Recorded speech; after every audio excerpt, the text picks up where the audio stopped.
নমস্কাৰ মৰমৰ ছাত্ৰ-ছাত্ৰীসকল, তোমালোকক সকলোকে মোৰ ইউটিউব চেনেলটোলৈ স্বাগতম জনাইছোঁ। আজি মই তোমালোকক পঢ়াব গৈ আছোঁ নোকোৱাৰ পৰিণাম। তোমালোকক মই এইটো পাঠত পঢ়াম যে এইটো এটা নাটক হয়। এই নাটকটোত কেনেকৈ আমাৰ সমাজত যে কিছুমান অন্ধবিশ্বাস আছে সেইসমূহ দূৰ কৰিব বিচাৰিছে বা দূৰ কৰিব লাগে, সেইটোৱে এই নাটকৰ মাজেদি আমাৰ মাজত এক বাৰ্তা দিব খুজিছে। তো আহাচোন আমি চাওঁ সকলোৱে মিলি যে এই নাটকটো কেনেকৈ দিছে আৰু কি ধৰণৰ। ঠিক আছে, এই নাটকসমূহ তোমালোকে নিজৰ স্কুলতো অলপ কৰিব ট্ৰাই কৰিবা, তেতিয়াহ'লে ভাল লাগে। শ্ৰেণীকোঠাৰ ছাত্ৰ ছাত্ৰীসকলে মিলি পেলাই এই নাটকবিলাক কৰিবা। ঠিক আছে, এতিয়া আহাচোন এই নাটকখনত কেইবাটাও চৰিত্ৰ আছে আৰু সেই চৰিত্ৰবিলাক কোন কোন আছে আমি সেইবিলাক পঢ়ি চাওঁ। আৰু প্ৰথমত কি কৈছে, সমাজত মানৱতাক জীয়াই ৰাখিবলৈ হ'লে আমাৰ সকলোৰে এটি সুস্থ সবল মনৰ প্ৰয়োজন। নহয় জানো, আমাৰ মনটো সুস্থ থাকিলে, ভাল থাকিলে তেতিয়াহ'লে চব বস্তুৱে আমাৰ ভাল লাগিব। কৈছে মনটো সুস্থ সবল কৰি ৰাখিবলৈ আমি সমাজখনকো কুসংস্কাৰৰ পৰা মুক্ত কৰিব লাগিব। সমাজত চলি থকা অন্ধবিশ্বাসৰ ফলত মহিলাসকলে আটাইতকৈ বেছি নিৰ্যাতিত হ'বলগীয়া হয়। অন্ধবিশ্বাসৰ কাৰণে বহু সময়ত মানুহে বেমাৰ আজাৰ লুকুৱাই ৰাখে, কাৰণ বহুতে কিছুমান বেমাৰ আজাৰ আছে, ক'ব যে ঘৰৰ এই বস্তুটো কৰিলে এনেকুৱা কৰিলে কমি যাব। কেতিয়াবা কি কৰে মানুহে পানী ধোৱা হেৰি খায়, পানী খাব, কিবা তাবিজ কবজ ধোৱা পানী খাব, ভাবে যে এইবিলাক খালে ভাল হৈ যাব, ঝাৰ পোক কৰিব, ভাবে ভাল হৈ যাব। তো এইবিলাক ঝৰা ফুকাবিলাক কৰিলে কোনোদিনো বেমাৰ আজাৰ ভাল নহয়। তো এই এই অন্ধবিশ্বাসসমূহ মানুহে মনত লৈ কিন্তু এটা সময়ত গৈ বিপদত পৰিবলগীয়া হয়। তাৰে এটা উদাহৰণ ইয়াত দাঙি ধৰিব বিচাৰিছে। এতিয়া চোৱা কি কৈছে, পাছলৈ গৈ এনে ৰোগ দুৰাৰোগ্যৰ ব্যাধিত পৰিণত হয়। ইয়াৰ ফল বৰ বিষময় হয়। নোকোৱাৰ পৰিণাম নাটকখিনিত তাকেই চিত্ৰায়িত কৰা হৈছে।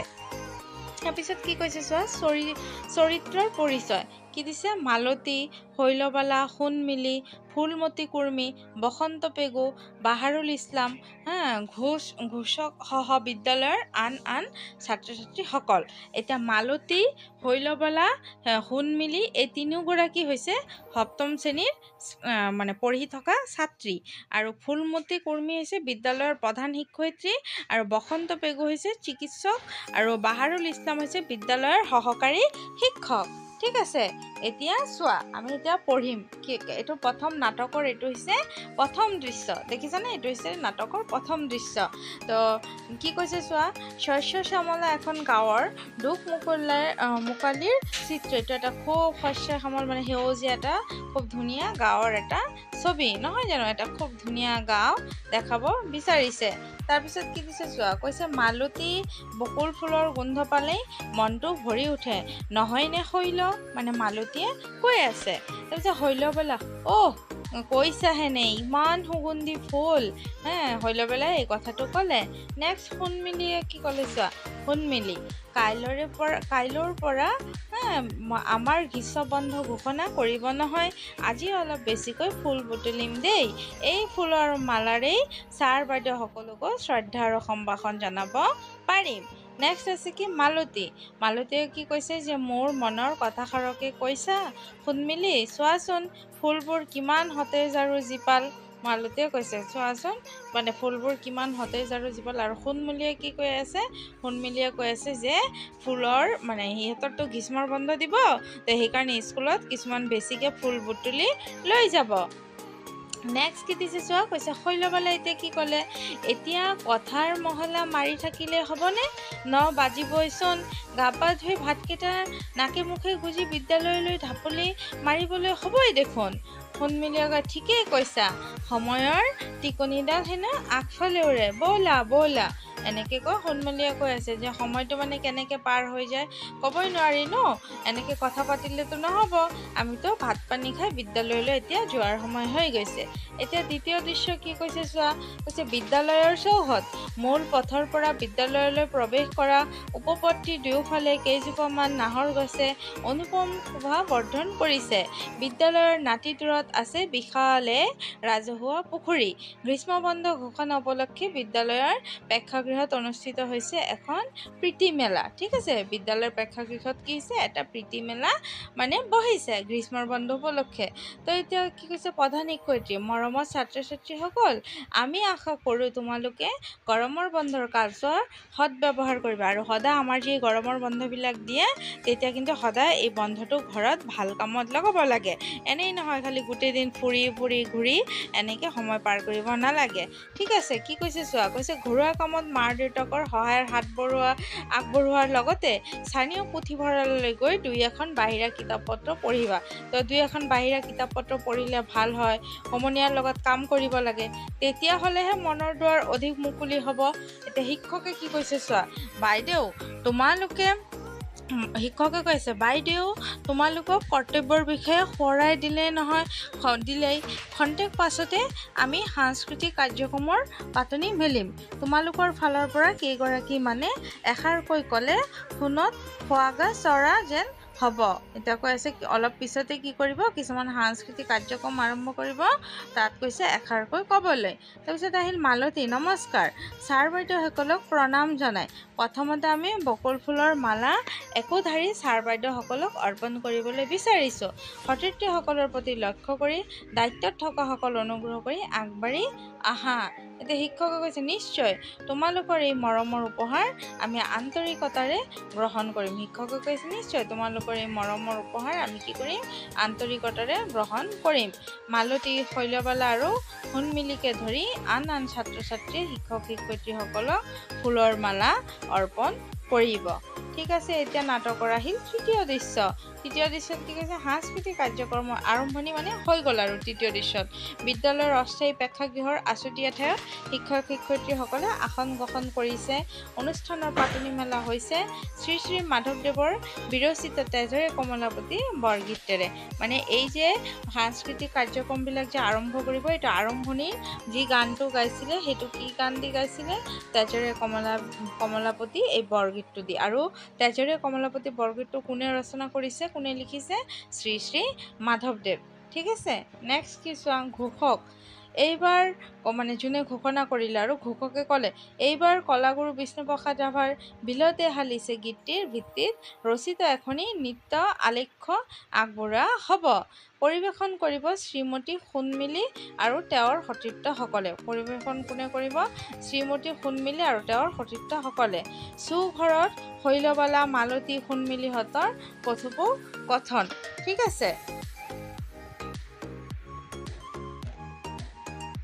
শৈলবালা কি কৈছে চোৱা, আমি তাতকৈ আৰম্ভ কৰোঁ আহা, নহ'লে ছাৰ বাইদেউসকলে আমনি পাব। সোণমিলি, এৰা ৰিহাখন ঠিক ঠাক কৰি লওঁ ৰ'বা, শৈল ফুটটো লৈ লোৱা। তাৰপিছত মালতীয়ে কৈছে ব'লা আমি নৃত্য আলেখ্যখন আৰম্ভ কৰোঁগৈ। তেওঁলোকে মঞ্চত প্ৰৱেশ কৰি বিষ্ণু ৰাভাৰ বিলতে হালিছে গীতটি তালে তালে নাচিবলৈ আৰম্ভ কৰিলে। এতিয়া নৃত্যৰত অৱস্থাতে হঠাৎ শৈলবালা মূৰ্ছা গৈ বাগৰি পৰিল। শৈলবালা কি হ'ল, হঠাৎ পৰি গ'ল। সকলোফালে হোৱা ধোৱা লাগিল, কি হ'ল বুলি ছাত্ৰ ছাত্ৰীৰ লগতে শিক্ষক শিক্ষয়িত্ৰীসকলো উধাটো খাই আহিল। ঠিক আছে, এইটো দেখিছে ইহঁতে খুব ধুনীয়াকৈ নৃত্য পৰিৱেশন কৰি আছে আৰু এই কৰি থাকোঁতে কি হ'ল, হঠাৎ শৈলবালা পৰি গ'ল। সোণমিলি, মালতী, শৈলক ধৰচোন, আমি ডাংকোলাকৈ নি বাইদেউৰ কোঠাত থওঁগৈ। প্ৰধান শিক্ষয়িত্ৰী, ব'লা আৰু এজনী ধৰাচোন। এতিয়া মানে খৰধৰ আৰু হুৰা মৰা লাগি গ'ল। চবেই নি পেলাই ভাবিছে এতিয়া কি কৰিম কি নকৰিম, নি পেলাই এতিয়া ভাবিলে প্ৰধান শিক্ষয়িত্ৰীৰ কক্ষত নি পেলাই মানে অলপ আৰু জিৰণি ল'বলৈ কোঠা এটাত লৈ যাওক। শৈলক প্ৰধান শিক্ষয়িত্ৰী আহল বাহল কোঠালৈ নি শুৱাই থোৱা হ'ব। সোণমিলি, এতিয়া আকৌ বিদ্যুতেই নাই, কোনোবাই এখন বিচনী আনিবানে, শৈলক বিচিব লাগিব। এতিয়া বিচিবও লাগিব। মালতী কৈছে বাইদেউ মূৰ্ছা গৈছে বাবে চামৰাৰ চেণ্ডেল এপাতকে শৈলক শুঙাই দিওঁনে। মালতীয়ে কৈছে মূৰ্ছা গ'লে আইতাহঁতে এনেই কৰা দেখিছোঁ। মালতীয়ে চেণ্ডেল এপাত খুলিবলৈ উদ্যত হ'বই আৰু, মানে চেণ্ডেল এটা খুলি লৈ আছিলে যে এইটো লগাই দিব। তাৰপিছত প্ৰধান শিক্ষয়িত্ৰী নাই চেণ্ডেল পাত মুখত লগাবানে, বনৌষধি কিবা এবিধ লগোৱাৰ কথা হ'লেও বেলেগ কথা। শিক্ষয়িত্ৰীৰ কথাত মালতী চমকি ৰ'ব। এতিয়া প্ৰধান শিক্ষকে আকৌ কৈ আছে যে কি চেণ্ডেল শুঙালে জানো এইটো ঠিক হ'ব? কিবা এটা বনৌষধি লগালেও বেলেগ কথা আছিল, এইটো ক'তনো আছে যে চেণ্ডেল শুঙালেই ঠিক হৈ যাব। তো এইটো প্ৰধান শিক্ষয়িত্ৰীয়ে মানে মানা কৰি আছে যে শুনমুলি ফেকুৰি এতিয়াও শৈলৰ কি হ'ব, মানে কৈ আছে আৰু কান্দি কান্দি ফেকুৰি কৈ আছে। শিক্ষক ৰবাচোন, বেছি চিন্তা নকৰিবা। প্ৰধান শিক্ষয়িত্ৰী ইছলাম চিকিৎসক পেগুক এতিয়াই লৈ আহক। শিক্ষকে কৈ আছে হ'ব বাইদেউ, মই এতিয়াই ডাক্তৰক লৈ আহিম, আপুনি মাত্ৰ শৈলৈ যাতে মুকলি বতাহ পায় তালৈ লক্ষ্য ৰাখিব। এতিয়া ৩ নম্বৰ দৃশ্যৰ পিছত কি হ'ল, ৪ৰ্থ দৃশ্য আৰম্ভ হৈ গ'ল। এতিয়া ডক্টৰো আহিছে, দেখিছেনে ছবিটো তোমালোকে দেখা পাই আছে। প্ৰধান শিক্ষয়িত্ৰীৰ কোঠাত ডক্টৰ পেগুৱে শৈলবালাক চিকিৎসা কৰি আছে। সকলোৰে চকুৱে মুখে উদ্বিগ্নতাৰ চিন। মালতীয়ে শৈলক লাহে লাহে বিচি থাকে, আৰু মালতীয়ে লাহে লাহে কি কৰিছে, বিচি আছে। তাৰপিছত আহিল কোন, প্ৰধান শিক্ষয়িত্ৰী। ডক্টৰ পেগু ছোৱালীজনীৰ হঠাৎ কি হ'ল ধৰিব পাৰিছানে বাৰু?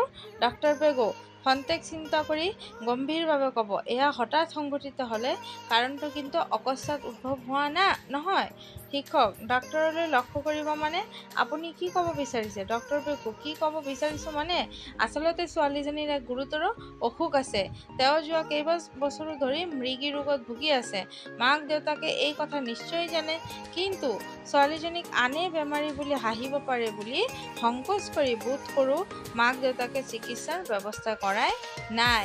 ইতিমধ্যে শৈলবালা কিছু সুস্থিৰ হ'ল, মানে এই মৃগী বেমাৰ যে হৈছে এই কথাটো মাক দেউতাকে লুকাই ৰাখিছে, এইটো কোনো ধৰণৰ ডক্তৰৰ লগত পৰামৰ্শ লোৱাই নাই। তেতিয়া কি হৈছে, বেমাৰটোতো আৰু বাঢ়ি গৈছে বাঢ়িতো যাব। তাৰপিছত কি কৈছে প্ৰধান শিক্ষয়িত্ৰী আচৰিত হৈ, কি কয় আপুনি? হয় ডক্টৰ পেগু, হয় এয়া এক নিৰ্মম বাস্তৱ।